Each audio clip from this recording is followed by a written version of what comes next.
Les familles des martyrs et les blessés de l'insurrection populaire et du coup d'État manqué étaient au palais de Kosiam.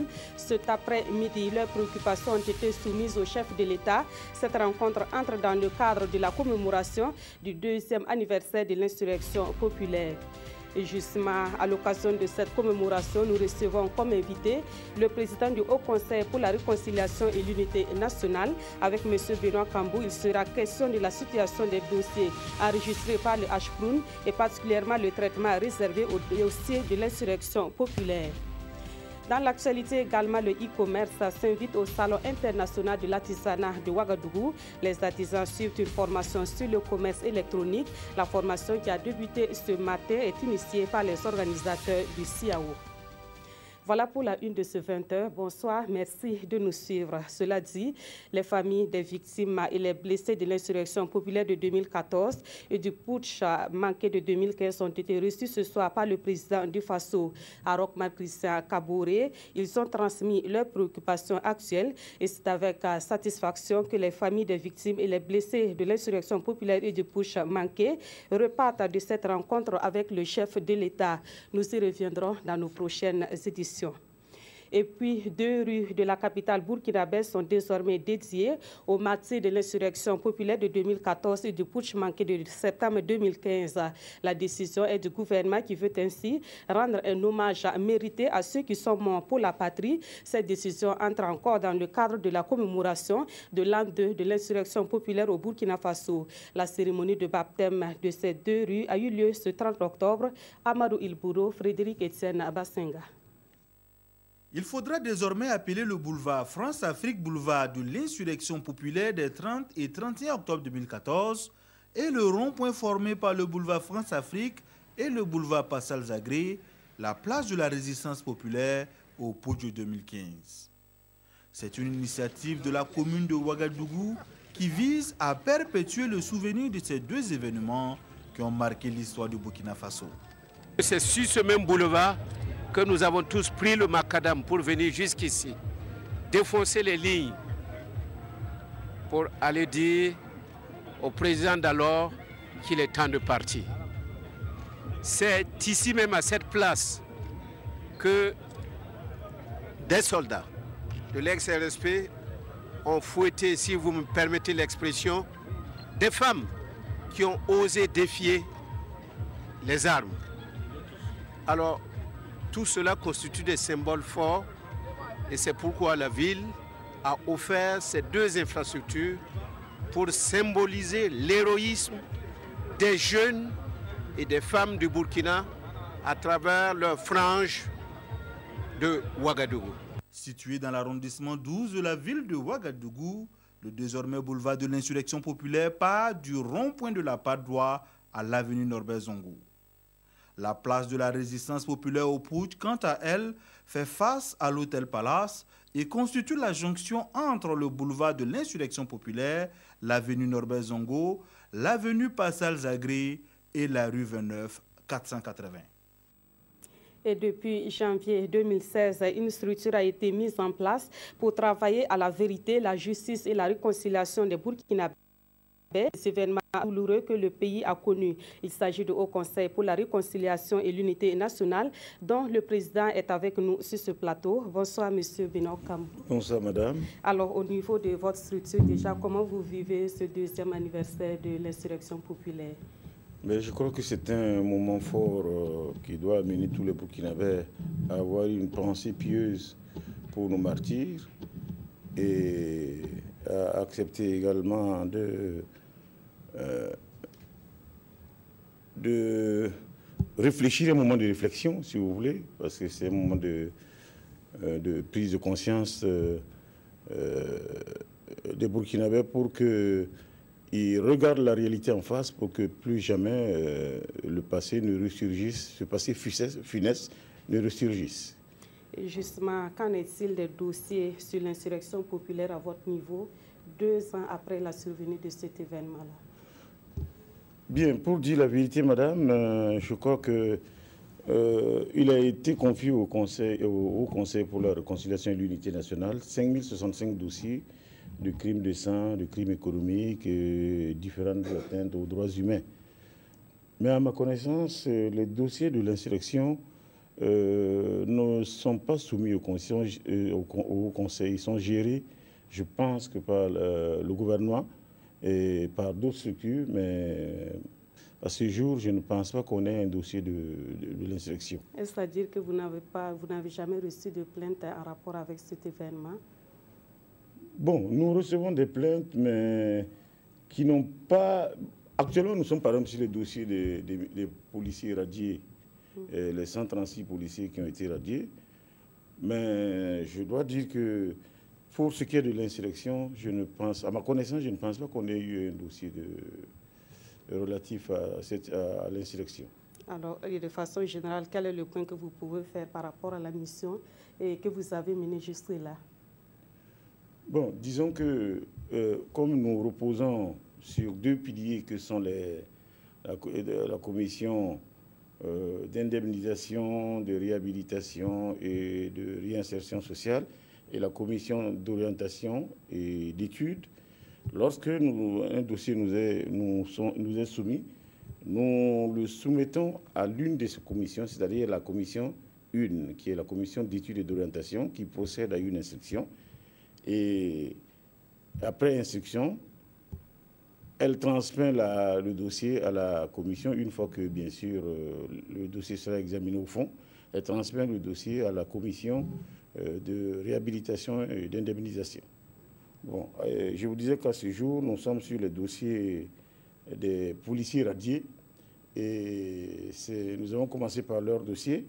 Et pour ce faire, nous aurons besoin de rencontrer un certain nombre de partenaires, des partenaires qui sont impliqués dans les sanctions qui ont été prises à l'encontre de ces policiers, pour qu'ils nous désignent des points focaux avec qui nous allons discuter sur le sort de ces policiers afin de parvenir à une solution qui serait meilleure pour tout le monde.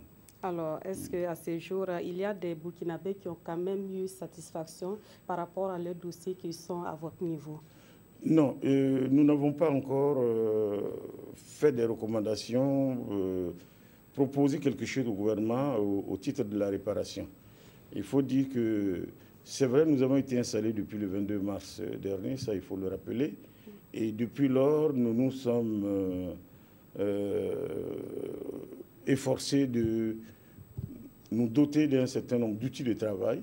Il y a le règlement intérieur, il y a le plan d'action, il y a la procédure devant le Haut Conseil qui est en voie de finalisation. Et puis, il y a bien sûr une stratégie de communication dont nous avons demandé la préparation, disons l'élaboration. Et à mon sens, ce sont des préalables qui sont nécessaires pour pouvoir examiner les dossiers qui nous sont soumis au fond. Parce que sans ces préalables, il est difficile. Mais malgré tout, il y a des dossiers, parmi les dossiers, il y en a qui sont plus emblématiques que d'autres. Il y a des dossiers qui demandent beaucoup plus d'examen approfondi, où on aura besoin parfois de recourir à des expertises. Mais il y en a aussi qui sont beaucoup plus faciles à examiner. Les dossiers, par exemple, concernant la forclusion ou concernant le retrait de parts et de biens alors que la justice a ordonné la restitution de ces biens, ça, on peut très bien prendre une décision en la matière. Et dans les actions que vous menez, est-ce que vous faites face à des difficultés particulières ou bien tout se déroule bien au niveau du HCRUN? Bon, les difficultés, comme toute institution, ne manquent pas. Mais nous essayons de les minimiser au maximum.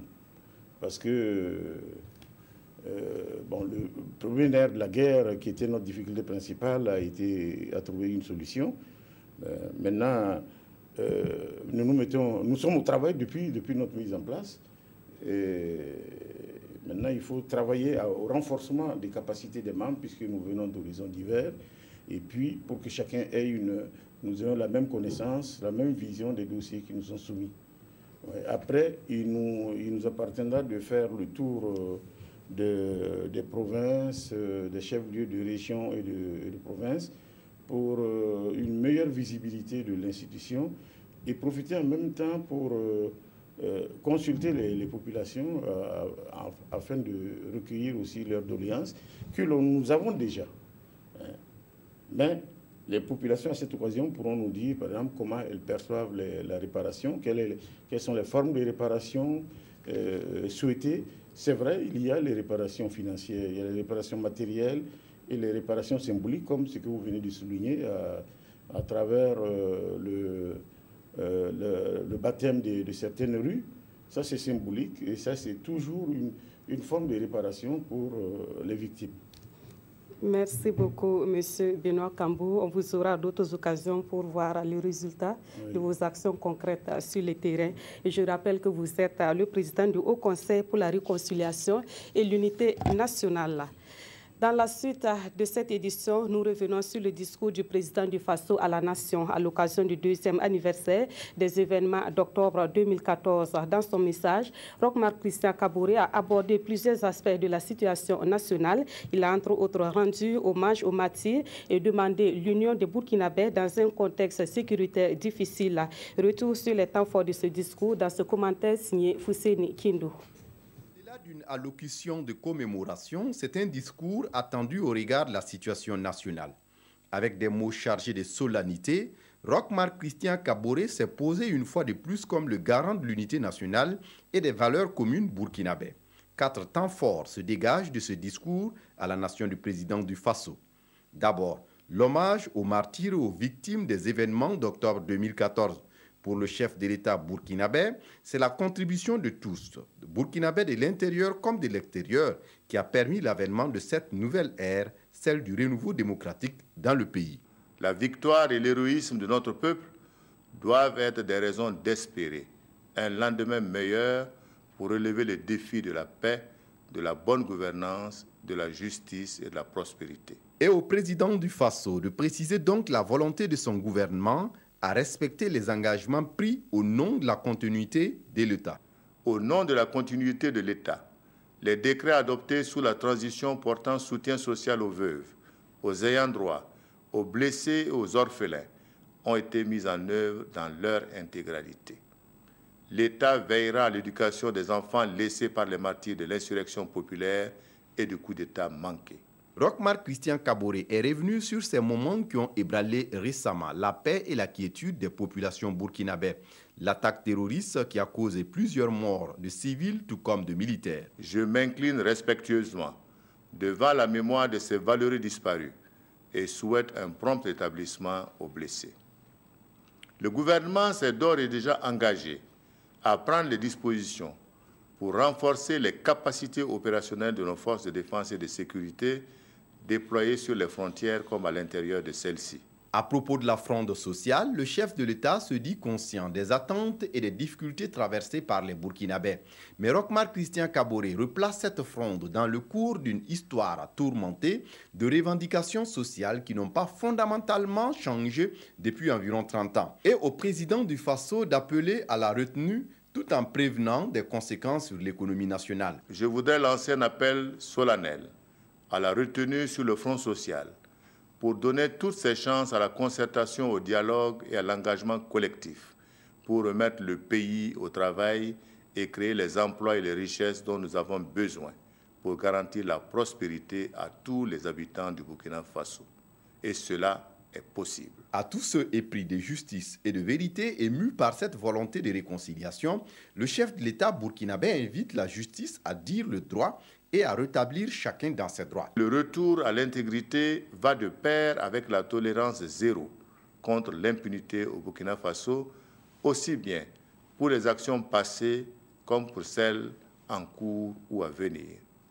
C'est sous le triptyque vérité, justice, réconciliation que nous panserons nos plaies et blessures pour réussir le pardon et la réconciliation nationale à laquelle je suis très attaché. En définitive, le chef de l'État termine avec cette leçon qu'au sacrifice suprême pour défendre l'honneur et la dignité du peuple consenti par les martyrs, nous nous devons de renouveler constamment d'autres sacrifices pour préserver les intérêts supérieurs de la nation.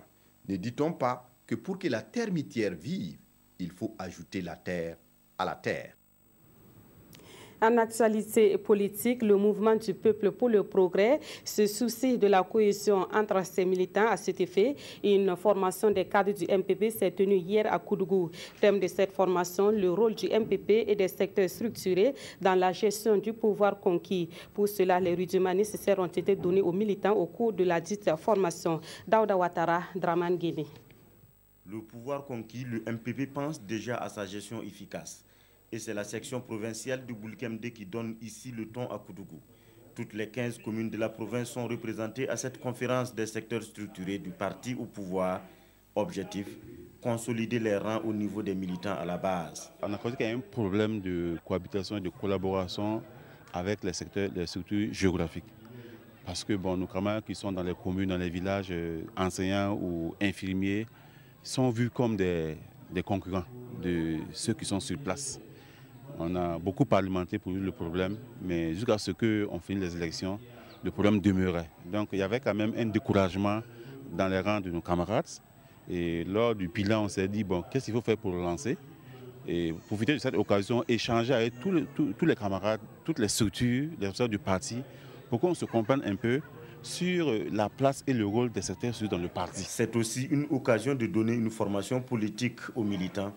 Une initiative qui donne déjà des idées au bureau politique national du MPP. Avec cette initiative des secteurs structurés du Boulkemde, bien des secteurs structurés des autres provinces et pourquoi pas même la direction politique nationale pourrait se saisir de cette réflexion idoine.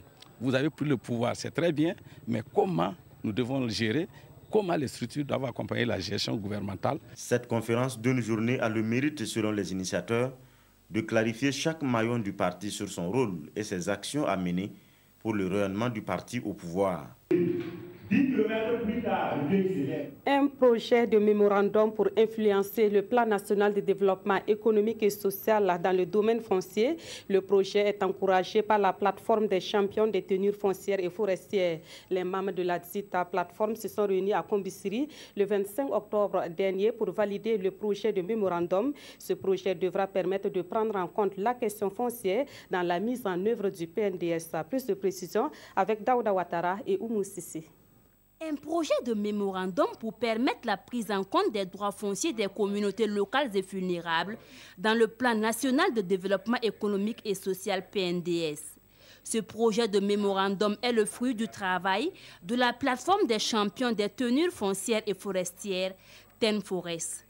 Réunis à Kombisiri dans la région du Centre-Sud, les membres de la plateforme vont s'atteler à la validation du dit projet qui fait une analyse du PNDS en lien avec la problématique foncière. Le Burkina Faso, c'est à plus de 80% rural. Et ce sont des populations qui utilisent le foncier comme premier capital pour leurs activités. Et au niveau du PNDS, ça n'apparaît pas comme tel. Et on constate aussi qu'au niveau de chaque zone rurale, il y a une résurgence de conflits fonciers.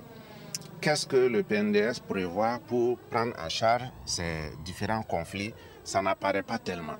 On a l'impression que l'État veut mener un certain nombre de grandes actions d'aménagement, mais les communautés locales, on n'a pas tellement perçu leur place au niveau du PNDS. Après validation du projet du mémorandum, TENFORES prévoit des rencontres avec le ministère en charge de l'économie, les députés et les partenaires techniques et financiers pour leur soumettre les résultats de leurs travaux. Toute chose qui permettra d'améliorer le dispositif de mise en œuvre du PNDS selon les membres de la plateforme. Toutes nos excuses pour la mauvaise qualité sonore dans ce reportage. Et nous mettons à présent le cap sur Gaïri pour voir le quotidien des femmes de cette localité. Malgré les efforts fournis par l'État pour lutter contre la pauvreté, la situation de la femme rurale reste inchangée selon le constat fait sur place. La raison, les pesanteurs socioculturelles qui restent ancrées dans la localité. Une de nos équipes s'est intéressée à la situation de ces femmes à l'occasion de la journée de la femme rurale. Et le dossier est signé Désiré Ilboudo et Rasmata Ouedraogo. Nous sommes à Madiadoudi, un village de la commune de Gaïri. Malgré les multiples efforts de l'État pour améliorer les conditions de vie de la femme, ici, le quotidien de la femme rurale demeure le même. Gondou Madianou s'occupe des tâches ménagères et de ses activités agricoles. Combiner ces travaux n'est pas du tout repos, mais peu importe, pour elle, l'essentiel est d'accomplir son devoir. Dès le premier chant du coq, je pile mon mil pour le petit déjeuner. Ensuite, je prends ma daba pour aller dans mon champ. Vers 8 heures, je vais au champ de mon mari. Après l'hivernage, je fais le jardinage. Une journée chargée de travaux qui vaut son pesant d'or dans la prise en charge de la famille. C'est le témoignage que fait son époux. Elle fait tous les travaux. Nous mangeons à notre faim. J'avais des problèmes de vue, mais grâce à son jardinage, j'ai pu me soigner. Ça nous permet de scolariser nos enfants et de payer des petits ruminants pour la famille. Grâce à ses efforts, Gondouma arrive à assurer le bien-être de ses enfants. Maman me donne la nourriture pour manger avant d'aller à l'école. Quand elle part au marché, elle paye pour moi des ceci et puis des habits. Je suis fière de maman. Tout comme Gondouma, Maïmouna Tombiano joue un rôle essentiel dans sa famille. Son mari à la retraite, elle assure les besoins de sa famille grâce à la transformation du manioc en attiéké, une activité qu'elle entend améliorer. Avec ce matériel, on se blesse beaucoup. C'est par le manque de la machine à broyer là qu'on a fabriqué ça pour râper le manioc et obtenir la pâte. On voulait en tout cas faire une unité, quitter hors de la famille, aller gagner notre place, construire et puis s'installer là-bas. Si après le travail, chacun va rentrer. Il y a de l'épanouissement socio-économique du ménage. La femme dans la commune de Gaïri pourrait l'être davantage si elle avait accès à la terre, à l'eau et aux équipements de production pour des activités génératrices de revenus. Retour à Ouagadougou pour s'intéresser à présent au Salon international de l'artisanat qui bat son plein. Et le CIAO, c'est aussi des opportunités d'affaires. Les organisateurs ont donc décidé de sensibiliser les artisans sur les opportunités offertes par le e-commerce dans leur secteur d'activité. À ce sujet, une formation sur le commerce électronique a débuté aujourd'hui au profit des artisans Kwale Nebié et Olopoda. Promouvoir l'artisanat africain par le e-commerce, la 14e édition du Salon international de l'artisanat de Ouagadougou se lance dans cette démarche qualité. Et cette rencontre initiée en marge du salon vise à sensibiliser les acteurs de l'artisanat sur les opportunités offertes par le commerce électronique. Un système d'achat et de vente en ligne qui est aujourd'hui incontournable dans un contexte de mondialisation marqué par la concurrence. Aujourd'hui, il sera possible pour un artisan de pouvoir rester au Burkina Faso et de traiter avec n'importe quel acheteur qui se trouve dans n'importe quelle partie du monde. C'est pourquoi nous pensons qu'il est bon que nous puissions mettre l'accent sur la sensibilisation, la formation des acteurs pour qu'ils puissent s'approprier évidemment donc ce mécanisme-là qui leur permettra justement donc d'être performants sur le marché international.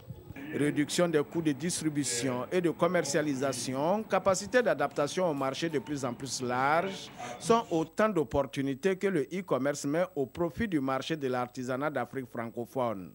Le but est de créer de nouveaux modèles économiques. Aujourd'hui, les artisans vont au marché, on vient au CIAO et c'est de la vente directe. Il faut créer des nouveaux modèles économiques. On a fait et on voit qu'il y a des modèles qui fonctionnent, notamment dans le cadre de l'artisanat en Asie. Pourquoi pas l'imaginer et les pousser dans le cadre de l'Afrique de l'Ouest, du Burkina et de tous les pays qui sont représentés à CIAO. Sensibiliser les artisans à s'approprier ces nouveaux outils de transaction, l'enjeu est de taille et ces 2 jours de formation et d'échange vont leur permettre de se mettre à l'ère du commerce électronique. En culture, les récréatrales battent également leur plein dans la capitale burkinabé. Depuis hier, le public est invité à vivre les créations théâtrales d'une vingtaine de troupes sorties de l'ombre. C'est sous ce thème que se tiennent les récréatrales édition 2016. Le reportage de Siedi Larénienne et Tanga Kafando. Une rue marchande, des expositions d'objets d'art, des animations plateau. Nous sommes à la 9e édition des récréatrales au quartier Goungen de Ouagadougou. L'édition 2016 vient de démarrer. Pendant 7 jours, Goungen est transformé en une scène animée par plus de 50 artistes venus du Bénin, du Togo, de la Belgique et bien sûr du Burkina Faso. À la suite de l'insurrection, il y a beaucoup de gens qui ont participé donc, à ce mouvement. Il y a beaucoup d'autres anonymes à l'intérieur, des jeunes, des gens qui ont perdu des vies, qui sont blessés ou qui ont subi différents dommages. Et bien, tout ce beau monde doit sortir de l'ombre pour continuer, pour qu'on sache qu'ils existent, qu'ils ont participé à ce mouvement. En termes d'innovation, nous avons une création comme une saison au Congo du TNP de Lyon qui réunit une quarantaine de personnes avec un chœur d'environ 20 artistes d'ici. Nous avons aussi les soirées partage qui sont des moments forts du festival. À cela se greffent des animations musicales, des conférences et des colloques pour rehausser l'éclat de la fête. Cette 9e édition a démarré avec à sa direction Aristide Tanagda qui remplace Etienne Minengo. On repart une fois de plus dans la région de l'Est pour parler encore de culture. Les ruines de Yobri dans la commune de Tambaga constituent de nos jours un pan important de l'histoire du Burkina Faso. Et cela est à découvrir sur la falaise de Gobnangou où se situent des vestiges qui datent de l'époque coloniale. Des vestiges dont la présence témoigne de la résistance de la population locale face aux colonisateurs. On voit cela avec Nestor Yougbaré et Mamadouba. Sur le flanc de cette partie de la falaise de Gobnangou, située à environ 400 mètres du sol, indique le guide touristique, se trouve un pan de l'histoire des premiers habitants de Yobri. Sur le chemin tortueux qui mène à la falaise, des gorgées d'eau sont nécessaires pour reprendre des forces.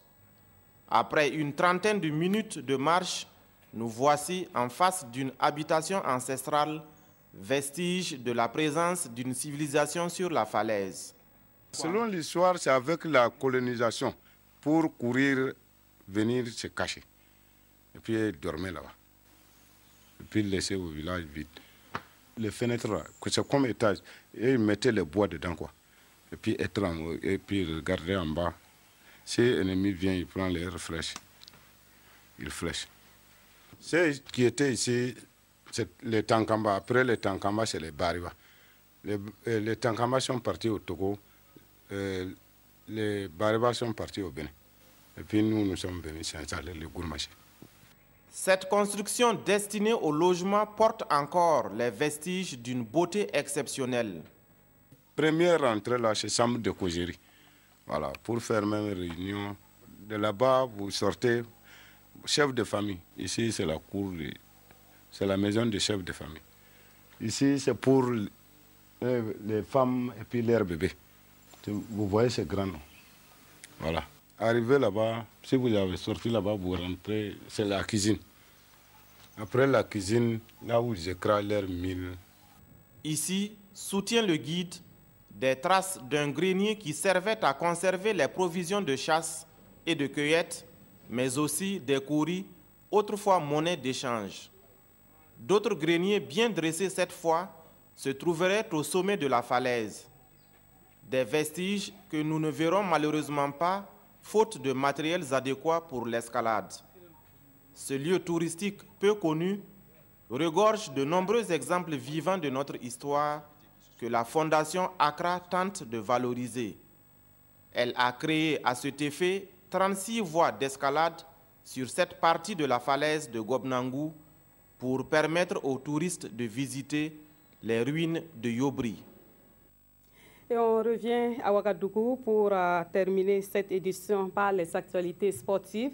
Et je reçois Lassina Sawargou du service des sports. Bonsoir Lassina. Bonsoir Nathalie Kaoré. Alors on va essentiellement parler du 29e Tour du Faso. Quel enseignement tiré après 3 étapes? Écoutez, après 3 étapes, on va d'abord tirer les enseignements de la 3e étape qui courut entre Gourcy et Zignari Nathalie. C'était la plus longue étape de ce Tour du Faso au 2016, 171 km 500. La grosse nouvelle de cette 3e étape, c'est que Mathias Sorgo du Burkina Faso perd le maillot jaune au profit de Solomon Zemenes. C'est un nom qu'il faut retenir pour tous les adeptes de la petite reine. Ce monsieur-là, il a fait coup double. Déjà hier, il battait tout le monde du côté de Waiguya, pardon. Et aujourd'hui encore, il remet cela du côté de Zignaré. temps mis 39 963 Nathalie. Il arrache le maillot jaune à Mathias Sorgo. Et aussi, il se procure le maillot vert au point qui était la propriété de l'Algérien Nassim Saïdi. C'est tout dire sur la force de cette équipe érythréenne qui vient ce Tour du Faso avec l'objectif de repartir avec la tunique jaune. Alors, vous l'avez dit, le Burkina a perdu le maillot jaune à Signarer. Est-ce possible de le reprendre?